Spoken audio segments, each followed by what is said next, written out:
አባት ምላሽ ሰጥተዋል።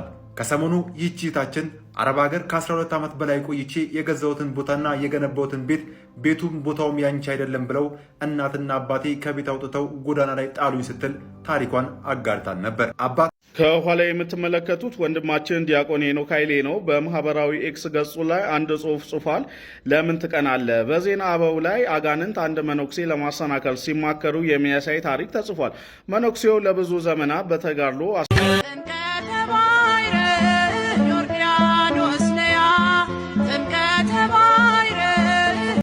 በስመ አብ ወወልድ ወመንፈስ ቅዱስ አሐዱ አምላክ አሜን። ውድና የተከበራችሁ 16 ሚዲያ ተከታታዮች እንዴት አላችሁልኝ? በያላችሁበት ሰላማችሁ ይብዛ እያልኩኝ ዛሬም በአዲስ ቪዲዮና በወቅታዊ ጉዳዮች ተመልሼ ወደ እናንተ መጣሁ። ስሞታ ይሰማልኝ ብላ በእግረኛ ሚዲያ ፖድካስት ላይ የሆነች እህታችን በእናቴና በአባቴ ተጮቅኛለሁ እያለች ስሞታን አቅርባ ነበር ማለት ነው። እግረኛ ሚዲያውም አባትየውን ተከታትሎ ይዞት አንድ ላይ ፖድካስት ላይ ቃለ ምልልስ እያደረጉ ነበር ማለት ነው። ኦርቶዶክሳውያን እናንተም ደግሞ ታሪኩ ስለሚጠቅማችሁ እስከ መጨረሻው ቪዲዮን በመከታተል ላይክ እና ሼር እያደረጋችሁ ለሞላ ዓለም እንድታደርሱ በልዑል እግዚአብሔር ስም እያሳሰብኳችሁ፣ እንዲሁም ደግሞ በሁለተኛ መረጃችን የሚሆነው ዲያቆን ሄኖክ ኃይሌ ልዩ ምላሹን ሰጥቷል ማለት ነው። ለነ ዘመድኩን እና ለተለያዩ ለዘመድኩን የሚያጨበጭቡትን ህዝቦችን በሜዳቸው ዘርሮ ጥለዋል ማለት ነው። በኤክስ ገጹ ባጋራው ምላሽ ማለት ነው። ኦርቶዶክሳውያን ብዙዎችን እያስቆጣና እያነጋገረ ያለ ጉዳይ ነው ማለት ነው። እናንተም ቪዲዮውን እስከ መጨረሻው በመከታተል ላይክ እና ሼር እያደረጋችሁ ለሞላ ዓለም እንድታደርሱ በልዑል እግዚአብሔር ስም እያሳሰብኳችሁ እንደዚህ አይነት ጠቃሚ ቪዲዮዎችና ወቅታዊ ጉዳዮችን በጥቂት ደቂቃ ብዙ መረጃዎች ወደ እናንተ ስለምናምጣላችሁ ቻናሉን ሰብስክራይብ በማድረግ ቤተሰብ ይሁኑ። የመጨረሻችን ቪዲዮአችን የሚሆነው ደግሞ እጅግ አስገራሚ ነገር ነው። ጥምቀት ከዚህ በፊት በምን መልኩ እንደተከበረ የሚያሳይ ቪዲዮ ነው ይዤላችሁ መጣሁ። ናፈቃችሁ ሰዎች ኦርቶዶክሳውያን ደግሞ እንደኔ የናፈቃችሁ ሰዎች ኦርቶዶክሳውያን ጥምቀቱን በምን መልኩ ለማክበር እንዳሰባችሁ እንዲሁም ደግሞ ጥምቀት እንዴት እንደናፈቃችሁ ኮሜንት ለማስቀመጣችሁ እንዳትረሱ ማለት ነው። በመጨረሻ የጥምቀት ቪዲዮዎችን ነው ሰብስቤ ያመጣሁላችሁ አብረን የምንመለከተው ይሆናል።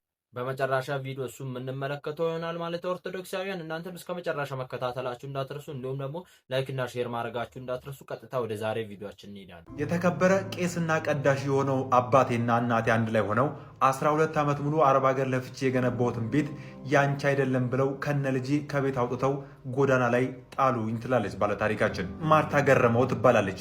ተወልጄ ያደግኩት በዛው በሰላሌ አካባቢ ሲሆን እድሜ 9 ዓመት ሲደርስ በአካባቢው ባህል ስርዓት መሰረት ተዳርኩኝ። ታዲያ እድሜ 10 ዓመት ሲደርስ ከዛ ጠፍቼ ወደ አዲስ አበባ መጣሁኝ። አዲስ አበባ በርካታ ዓመት ሰው ቤት ተቀጥሬ ከሰራው በኋላ ባጠራቀምኩት ገንዘብ ወደ አረብ ሀገር ተጓዝኩኝ። በአረብ ሀገር ተጉዤ ለ3 ተከታታይ ዓመታት ከሰራው በኋላ ወደ አገሬ ተመልሼ መጥቼ እናት አባቴ ጋር ሄድኩኝ።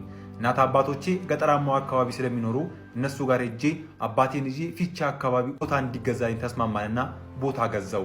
ታዲያ ቦታውን ስገዛ ግን ወደ አረብ ሀገር ተመልሼ ልሄድ ስለነበረ በሱ ስም እንዲገዛ አድርጌ ወደ አረብ ሀገር ሄድኩኝ። አረብ ሀገር ከ8 ዓመት ቆይታ በኋላ ግን ወደ ሀገሬ ተመልሼ እነሱ ጋር በመጣው ሰዓት ገና ፍቅራቸውንና ናፍቆታቸውን ጠግቤ ሳልጨርስ አግቢ እያሉ ይጨቀጭቁኝ ጀመር። ታዲያ በሽማግሌ መጣ አንድ ሰው እንዳገባ አደረጉኝ። ከሱም ጋር ተጋባውና ህይወት እንደጠበቅኳት አልሆነችኝምና ተለያየን። ስንለያይ ግን አርግዤ ነበር። በመጨረሻም ወለድኩኝ። ታዲያ ወልጄ 45 ቀን ሳይሞላኝ ይሄን ቤት ለቀሽ ውጪ ሲል አባቴ ማስጠንቀቂያ ሰጠኝ ትላለች። በጎረቤት በዘመድ አስለመንኩኝ፣ አይሆንም ብለው ጎዳና ላይ ጣሉኝ። ታዲያ እዛው አካባቢ የነበሩ ሰዎች ለ2 ወር ቤታቸው ላይ አስቀመጡኝና የአካባቢ ሰው ተረባርቦ ቤት ተከራዩልኝና መኖር ጀመርኩ። እኔም አረብ ሀገር ለፍቼ የገነባሁትን ቤት እንዲሰጠኝ በአካባቢው ሽማግሌ በአባ ገዳ ጭምር ሳይቀር ጉዳዩን ይዤ መከታተል ጀመርኩ። በዚህ ወቅት ልጄን በከፍተኛ ሁኔታ ታሞብኝ ስለነበረ እሱን ይዤ ጸበል ገባው። ነገሮች ተበላሻሹብኝ። አባገዳ በመጨረሻም አረብ ሀገር ሆኜ ወደ አባቴ ገንዘብ የላኩበትን ደረሰኝ ከባንክ ቤት እንዳስወጣ አባገዳዎች ጠየቁኝ። ወደ ተለያዩ ባንኮች ሄድኩኝ። ነገር ግን ከንግድ ባንክ ብቻ 1.5 ሚሊዮን ብር አካባቢ ለአባቴ ልኬያለሁ። ታዲያ ይሄ ግን የሌሎች ባንኮችን አይጨምርም። ሌሎች ባንኮች ደረሰኙ ጠፍቷል ብለው መለሱኝ ትላለች። ታዲያ አባገዳዎችን በመጨረሻ ቤቱ መጨረሻም ልጅ ነሽ ወራሽ ነሽና የላክሽውን 1.5 ሚሊዮን ብር አባትሽ እንዲሰጥሽ ብለው ወሰኑልኝ። እኔም አባት ነውና እሺ ብዬ ተቀበልኩ። ታዲያ ልጄን ለማስታመም ወደ ጸበል ገብቼ ከጸበል ስመለስ ግን አባቴ ነገሩን አፍርሶ እሱንም አልሰጥሽም አለኝ። አሁን ፍርድ ቤት እየተመላለስኩ ነው። ታዲያ ይባስ ብለው አሁን ደግሞ ካህንና ቄስ የሆነው አባቴ ከሚስቴ ጋር ማለትም ከእናቴ ጋር ተፋተናል፣ ተለያይቻለሁ ብሎ የንብረት ክፍፍል አድርገዋል። አባቴ ቄስ ነው፣ ቀዳሽ ነው። ታዲያ ግን ፍቹን የፈጸሙት አለመግባባት በመሃላቸው ተከስቶ ሳይሆን እኔ ማግኘት ያለብኝን ድርሻ እንዳላገኝ ሆን ተብለው ንብረቱን ለመከፋፈል አስበው ነው ይሄን ያደረጉት። የኢትዮጵያ ሕዝብ ሆይ ፍረደኝ ትላለች እህታችን ሀና ገረመው። አባት ምላሽ ሰጥተዋል። ከሰሞኑ ይህች እህታችን አረብ ሀገር ከ12 ዓመት በላይ ቆይቼ የገዛሁትን ቦታና የገነባሁትን ቤቱም ቦታውም ያንቺ አይደለም ብለው እናትና አባቴ ከቤት አውጥተው ጎዳና ላይ ጣሉኝ ስትል ታሪኳን አጋርታን ነበር። አባት ለቀረበባቸው ለዚህ ክስ ምላሽ ሰጥተዋል። እውነቱ ማን ጋር ነው ያለው?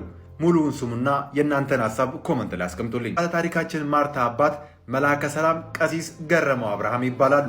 አባት ሲናገሩ እውነት ነው፣ ልጄ ወደ አረብ ሀገር ሄዳ በአረብ ሀገር ሰርታ ለፍታለች። በአረብ ሀገርም ሰርታ ስትመለስ ቦሌ ዓለም አቀፍ ኤርፖርት ሄጄ ተቀብያት ወደ ቤታችን አምጥቻታለሁ።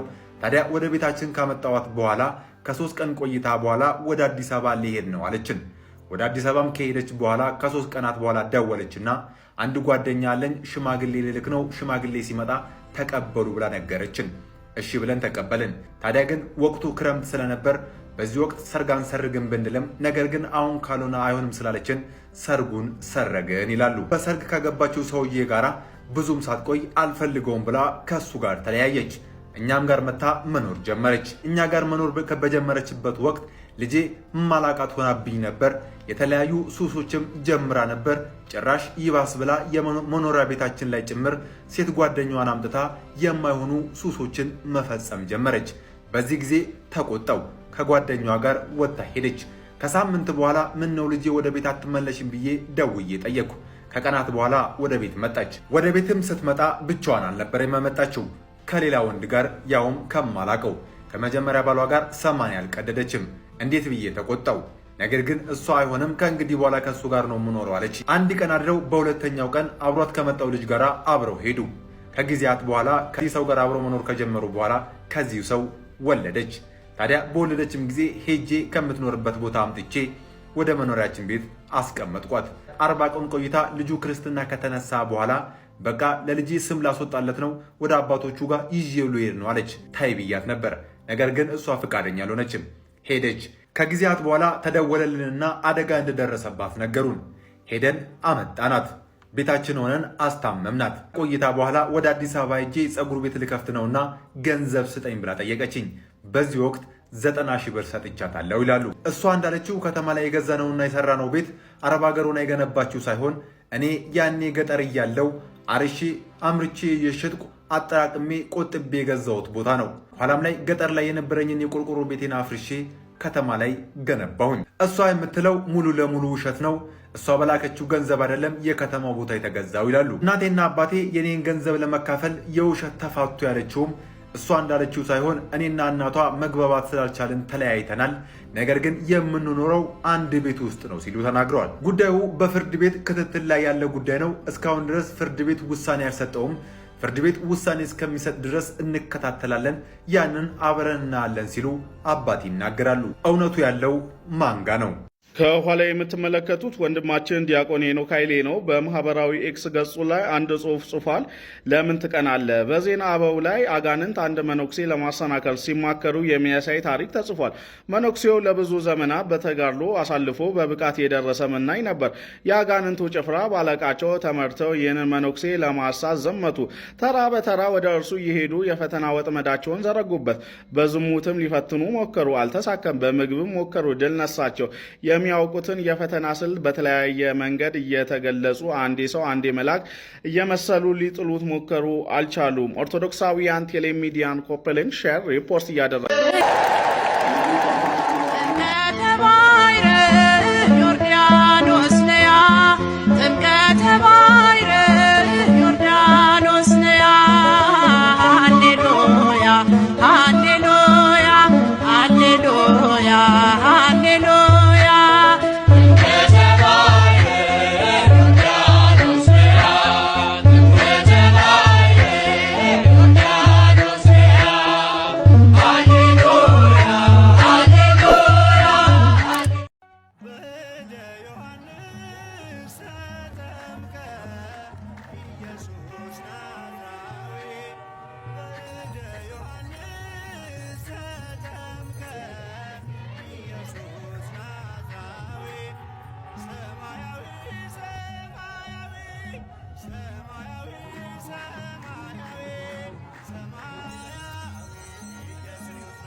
የዛሬ ቪዲዮ ይሄን ይመስል ነበርና በቪዲዮ እንደተጠቀማችሁና አዳዲስ መረጃዎች እንዳገኛችሁ ስለማልጠራጠር ላይክ በማድረግ ጨርሱልኝ። እንደዚህ አይነት ጠቃሚ ቪዲዮዎችና ወቅታዊ ጉዳዮችን በጥቂት ደቂቃ ብዙ መረጃዎች ወደ እናንተ ስለምናመጣላችሁ ቻናሉን ሰብስክራይብ በማድረግ ቤተሰብ ይሁኑ። ሀሳብ አስተያየታችሁን ኮሜንት ላይ አስቀምጡልኝ።